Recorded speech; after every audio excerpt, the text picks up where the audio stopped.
सुप्रभात छात्रों। नेताजी का चश्मा। इस पाठ में पिछली तासिका में हमने देखा कि नगर पालिका के किसी उत्साही बोर्ड या प्रशासकीय अधिकारी ने एक बार शहर के मुख्य बाजार के मुख्य चौराहे पर नेताजी सुभाष चंद्र बोस की संगमरमर की मतलब मार्बल की प्रतिमा लगवा दी। अब ये प्रतिमा मतलब मूर्ति, अब ये मूर्ति बनाने का काम या तो उनकी लागत नहीं थी, उनके पास पैसा कम था, और मूर्ति की जो कीमत है बनाने की वो ज़्यादा थी, या उनके पास उपलब्ध बजट, उनके पास पैसा कम था, इसलिए वो काम मूर्ति बनाने का काम इलाके अंत में कस्बे के मतलब उस छोटे से गांव के इकलौते हाई स्कूल के इकलौते ड्राइंग मास्टर को, ये मोतीलाल जी को ये मूर्ति बनाने का काम कर दिया। और उन्होंने भी ज़बरदस्ती उनके पास ये काम आया इसलिए उन्होंने जैसे तैसे वो मूर्ति बनाकर पटक दी। जैसा कि कहा जा चुका है, मूर्ति संगमरमर की थी, मतलब मार्बल की थी। टोपी की नोक से कोट के दूसरे बटन तक वह मूर्ति कोई 2 फुट की ऊंची होगी। 2 फीट हाइट वो मूर्ति की थी, जिसे कहते हैं बस्ट और सुंदर थी, जिसे कहते हैं बस्ट और सुंदर थी, अच्छी थी। नेताजी सुंदर लग रहे थे, कुछ मासूम और कमसिन भी। वो मूर्ति अट्रैक्टिव बनी थी। फौजी वर्दी में नेताजी सुभाष चंद्र बोस की जो भी फोटो, तस्वीर, मूर्ति, वो हमेशा फौजी वर्दी में थी, क्योंकि उन्होंने स्वतंत्र संग्राम के समय में जब ब्रिटिशों का हमारे ऊपर राज था तो उन्होंने अपनी एक आज़ाद हिंद सेना नाम की फौज बनाई थी और वो उसके कप्तान थे। फौजी वर्दी में मूर्ति को देखते ही दिल्ली चलो और मूर्ति को देखते ही दिल्ली चलो और तुम मुझे खून दो वगैरह ही याद आने लगते थे। अब यहाँ पर क्या है, मूर्ति को देखते ही दिल्ली चलो और तुम मुझे खून दो। तो ये सुभाष चंद्र जी का नारा था स्वतंत्रता संग्राम में, तुम मुझे खून दो, मतलब तुम सैन्य में दाखिल हो जाओ और अपना खून बहाओ, अपने खून बहाकर स्वतंत्रता संग्राम में आप मदद करो। दिल्ली चलो, दिल्ली जहाँ पर अंग्रेजों ने अपनी राजधानी बना रखी थी, और वहाँ पर उनका कहना था सुभाष चंद्र जी बोस का कि अंग्रेज युद्ध करे बगैर मानेंगे नहीं और उन्हें युद्ध में हराकर उन्हें अपने देश से भगाना है। इसलिए उन्होंने एक नारा दिया था, जैसा आज का नारा है जय जवान जय किसान, वैसा तब उन्होंने एक नारा दिया था, तुम मुझे खून दो मैं तुम्हें आज़ादी दूंगा वगैरह ही याद आने लगते थे। इस दृष्टि से वह सफल और सराहनीय प्रयास था। तो मूर्ति अच्छी थी, और इस दृष्टि से देखा जाए तो वो जो ड्राइंग टीचर का जो प्रयास था वो सराहनीय, मतलब उसे अप्रिशिएट करने जैसा था। केवल एक चीज की कसर थी जो देखते ही खटकती थी। अब एक चीज की क्या कसर रह गई थी, क्या कमी रह गई थी, खटकती थी। नेताजी की आंखों पर चश्मा नहीं था, यानी चश्मा तो था लेकिन संगमरमर का नहीं था। एक सामान्य और सचमुच के चश्मे का चौड़ा काला फ्रेम मूर्ति को पहना दिया था। अब जैसा पूरी मूर्ति संगमरमर की थी तो चश्मा भी उनका संगमरमर का होना चाहिए था, लेकिन एक चौड़ा काला फ्रेम एक चौड़ा काला फ्रेम मूर्ति को पहना दिया। अब चौड़ा काला फ्रेम पुल्लिंग है, इसलिए मूर्ति को वहां पर ऐसा लिखा है मूर्ति को पहना दिया गया था। अब आप ज़्यादातर गलती करोगे कि फ्रेम पहना दी गई थी, लेकिन नहीं, काला चौड़ा काला फ्रेम मूर्ति को पहना दिया गया था। हलदार साहब जब अपनी पहली बार, हलदार साहब अब यहाँ पर जो जमादार हैं, आप तहसीलदार भी कह सकते हैं, साहब कंपनी के काम से एक तरह से अधिकारी, आप सिर्फ उसका हलदार साहब का अर्थ ले सकते हैं अधिकारी। जब पहली बार इस कस्बे से गुजरे और चौराहे पर पान खाने रुके, तभी उन्होंने उसे लक्षित किया, मतलब उन्होंने उसे इंडिकेट किया, आप कह सकते हैं पॉइंट आउट किया, और उनके चेहरे पर एक कौतुक भरी मुस्कान फैल गई। वाह भाई, यह आइडिया भी ठीक है। मूर्ति पत्थर की लेकिन चश्मा रियल मतलब आप कह सकते हैं उसे सचमुच का। अब ये हलदार साहब कंपनी में साहब थे और उन्हें अपने कंपनी के सिलसिले से उस कस्बे से हमेशा गुजरना पड़ता था, और वहाँ से गुजरे चौराहे पर। चौराहे मतलब जहाँ पर चार रास्ते मिलते हैं उसे चौराहा कहते हैं। पान खाने रुके तभी उन्होंने उसे लक्षित किया, इंडिकेट किया, पॉइंट आउट किया, और उनके चेहरे पर एक कौतुक भरी मुस्कान फैल गई। एक कौतुक भरी मतलब एक उत्सुकता और एक, आप कह सकते हैं कौतुक भरी का अर्थ है एक तरह से हम किसी का कौतुक करते हैं, किसी को जब भी कोई हमें छोटा बच्चा दिखता है तो हम कौतुक से उसे ऐसा करते हैं, वैसा ही उनके मुख पर कौतुक भरी मुस्कान फैल गई। वाह भाई, उन्होंने कहा, यह आइडिया भी ठीक है। मूर्ति पत्थर की, संगमरमर की, लेकिन चश्मा रियल, सचमुच का। जीप कस्बा छोड़कर आगे बढ़ गई। तब भी हलदार साहब उस मूर्ति के बारे में ही सोचते रहे और अंत में इस निष्कर्ष पर पहुंचे कि कुल मिलाकर कस्बे के नागरिकों का यह प्रयास सराहनीय ही कहा जाना चाहिए। अब निष्कर्ष मतलब एक उन्होंने जो उसका नतीजा निकाला कि चलो भाई, इस कस्बे के लोगों का जो प्रयास है, प्रयत्न है, वो सराहनीय है, मतलब काबिले तारीफ है, अप्रिशिएट किया उन्होंने, कहा जाना चाहिए। महत्व मूर्ति के रंग रूप का, कद का नहीं, उस भावना का है, उस फीलिंग का है। वरना तो देशभक्ति भी आजकल मजाक की चीज होती जा रही है। अब यहाँ पर बड़ा मार्मिक उदाहरण यहाँ पर दिया है कि आजकल देशभक्ति आजकल मजाक की चीज होती जा रही है, क्योंकि आज की जो पीढ़ी है उन्हें जो देशभक्ति है उसके बारे में कुछ भी जानकारी नहीं है। हमें आज़ादी कितने मुश्किल हालात में हमें आज़ादी मिली, इसका आज के जो स्वतंत्रता में पैदा हुए जो पीढ़ी है, जो बच्चे हैं, उनको आजकल उसका महत्व नहीं पता, और आजकल देशभक्ति मजाक की चीज़ होती जा रही है।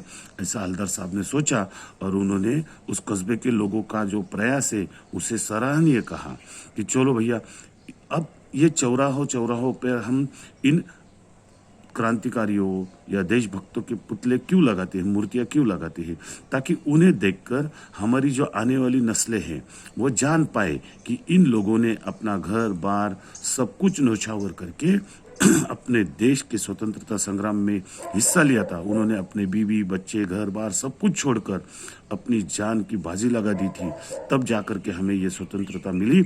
इसलिए उनकी याद में हर चौराहे पर हमें ये देशभक्तों के और क्रांतिकारियों के पुतले दिखते हैं। दूसरी बार जब हलदार साहब उधर से गुजरे मतलब वहां से जाना उस कस्बे से, तो उन्होंने मूर्ति में कुछ अंतर दिखाई दिया, कुछ अंतर मतलब कुछ फर्क दिखाई दिया। ध्यान से देखा तो पाया कि चश्मा दूसरा है।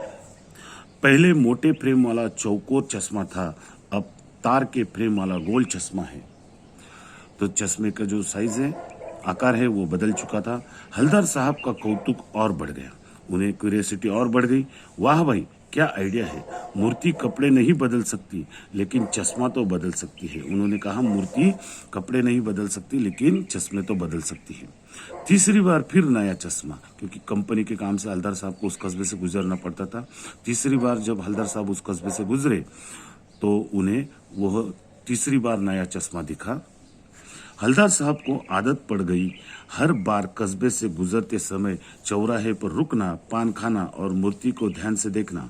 एक बार जब कौतूहल दुर्दमनीय, यहाँ पर जिसे दबाना मुश्किल हो गया कि क्या भाई ये बात क्या है, उनकी क्यूरियोसिटी वो दबा नहीं पाए। दुर्दमनीय मतलब जिसे दबाना कठिन हो गया कि क्यों ये चश्मा हर बार क्यों बदलता है। तो हो उठा तो पान वाले से ही पूछ लिया, क्यों भाई क्या बात है। यह तुम्हारे नेताजी का चश्मा हर बार बदल कैसे जाता है? तो उन्होंने पान वाले से पूछा। पान वाला मतलब जो पान की टपरी होती है उसमें जो आदमी बैठा था उससे पूछ लिया, क्या भाई यह तुम्हारे नेताजी का चश्मा हर बार बदल कैसे जाता है? पान वाले के खुद के मुंह में अब यहाँ पर पान वाले का वर्णन किया है। पान वाला कैसा था? पान वाले के खुद के मुंह में पान ठुसा हुआ था। वह एक काला, मोटा और खुश मिजाज आदमी था। हलदार साहब का प्रश्न सुनकर वह आंखों ही आंखों में हंसा और उसे मजाक लगी और आंखों ही आंखों में हंसा। उसकी तोद थिरकी, पीछे घूमकर, तोद मतलब एक तरह से दाढ़ी के नीचे का जो भाग है वो तोद थिरकी। पीछे घूमकर उसने दुकान के नीचे पान थूका और अपनी काली काली बत्ती से दिखाकर बोला। अब पान खाकर के क्या होता है, दांत का रंग पूरा काला काला हो जाता है। और बत्ती से दिखाकर बोला, कैप्टन चश्मे वाला करता है, क्योंकि उसके मुंह में पान था। तो क्या करता है? हलदार साहब कुछ समझ नहीं पाए। चश्मा चेंज कर देता है, पान वाले ने समझाया। क्या मतलब? क्यों चेंज कर देता है? हलदार साहब अब भी नहीं समझ पाए। अब उन्हें पता नहीं था ये जो है चश्मा चेंज कर देता है वो क्या। कोई ग्राहक आ गया समझो, तो उनको चौखट दिखाए चाहिए, तो कैप्टन किधर से लाएगा? तो उसको मूर्ति वाला दे दिया, उधर दूसरा बिठा दिया। अब यहाँ पर हलदार साहब को जो पान वाले ने जवाब दिया कि कोई गिराइक आया और समझो, तो उसको चौखट चाहिए, तो कैप्टन किधर से लाएगा? उसके पास एक ही सैंपल था, तो उसने मूर्ति वाला दे दिया, उधर दूसरा बिठा दिया सैंपल के लिए, एडवर्टाइज के लिए। अब हलदार साहब को बात कुछ समझ में आई। एक चश्मे वाला है जिसका नाम कैप्टन है। अब एक चश्मे वाला है जो चश्मे बेचने वाला है, उसका नाम कैप्टन है। उसे नेताजी के बगैर चश्मे वाली मूर्ति बुरी लगती है। किसने सोचा? हलदार साहब ने। बल्कि आहत करती मतलब एक्वर्ड करती है, वह उसे अच्छी नहीं लगती। मानो चश्मे के बगैर नेताजी को असुविधा हो रही हो। इसलिए वह अपनी छोटी सी दुकान में उपलब्ध गिने चुने फ्रेम में से एक नेताजी की मूर्ति पर फिट कर देते हैं। लेकिन जब कोई ग्राहक आता है और उसे वैसे ही फ्रेम की दरकार मतलब जरूरत दरकार होती है। एक माफ करना, मैंने यहाँ पर वो जो उसका कैप्टन चश्मे वाले के यहाँ पर बताया कि ये जो तोद थिरकी मतलब क्या, उसका जो बड़ा सा पेट है वो थिरका। और यहाँ पर पीछे मुड़कर उसने नीचे, यहाँ पर नेताजी का ओरिजिनल चश्मा कहाँ है, ये किसने? तो यहाँ पर गिने चुने फ्रेमों में से एक नेताजी की मूर्ति पर फिट कर देते हैं। लेकिन जब कोई ग्राहक आता है और उसे वैसे ही फ्रेम की दरकार मतलब ज़रूरत होती है, डिमांड होती है, जैसा मूर्ति पर लगा है, तो कैप्टन चश्मे वाला मूर्ति पर लगा फ्रेम संभवतः मतलब पॉसिबिलिटी है, संभवतः नेताजी से क्षमा मांगते हुए लाकर ग्राहक को दे देता है और बाद में नेताजी को दूसरा फ्रेम लौटा देता है, मूर्ति पर दूसरा फ्रेम लगा देता है। वाह भाई, खूब क्या आइडिया है, क्या कल्पना है। ऐसा किसने सोचा? वो हलदार साहब ने सोचा। लेकिन भाई एक बात अभी भी समझ में नहीं आई। क्या हलदार साहब ने किससे पूछा? पान वाले से। हलदार साहब ने पान वाले से पूछा, नेताजी का ओरिजिनल चश्मा कहाँ है? ये जो संगमरमर की मूर्ति है, तो संगमरमर का ही चश्मा क्यों नहीं बनाया? पान वाला दूसरा पान मुंह में ठूस चुका था। दोपहर का समय था, दुकान पर भीड़ भाड़ अधिक नहीं थी। वह फिर आंखों ही आंखों में हंसा और कुत्सितपना से उसकी तोद यहाँ पर पेट, जो बड़ा पेट है, इसलिए पीछे भी उसने हंसते टाइम उसकी जो बड़ा पेट है वो हंस रहा था, तो उसका बड़ा पेट थिरक रहा था, हिल रहा था।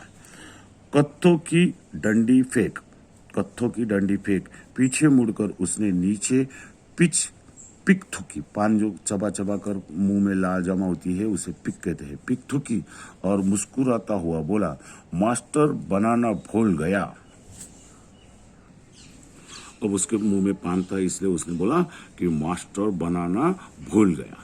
पान वाले के लिए यह एक मजेदार बात थी, लेकिन हलदर साहब के लिए चकित और द्रवित करने वाली। यानी वह ठीक ही सोच रहे थे। मूर्ति के नीचे लिखा, मूर्तिकार मास्टर मोतीलाल वाकई कस्बे का अध्यापक था। बेचारे ने महीने भर में मूर्ति बनाकर पटक देने का वादा कर दिया था।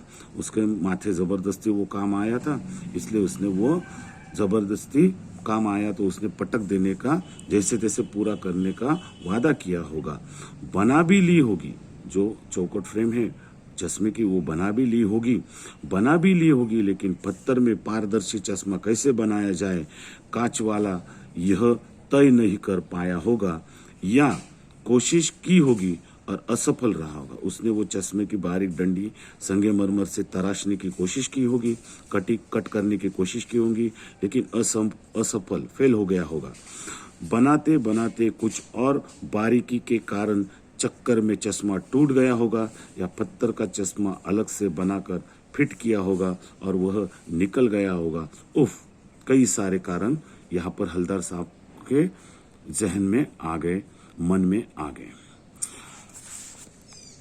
हलदर साहब को यह सब कुछ बड़ा विचित्र और कौतुक भरा लग रहा था। अब छात्रों, यहाँ पर हम समय के मुताबिक हमारा ये पाठ यहाँ पर ख़त्म करते हैं। अगली तासिका में इस पाठ का आगे का भाग हम पढ़ाई करेंगे। तब तक मैं थोड़ा सा पीछे की ओर मुड़ता हूँ और आपको समझाता हूँ कि अभी तक हमने क्या पढ़ा। यहाँ पर हलदर साहब एक कंपनी के साहब थे और उन्हें उस कस्बे से, जहाँ पर नेताजी सुभाष चंद्र बोस की मूर्ति लगी हुई थी, वह मूर्ति की ओर देखते थे।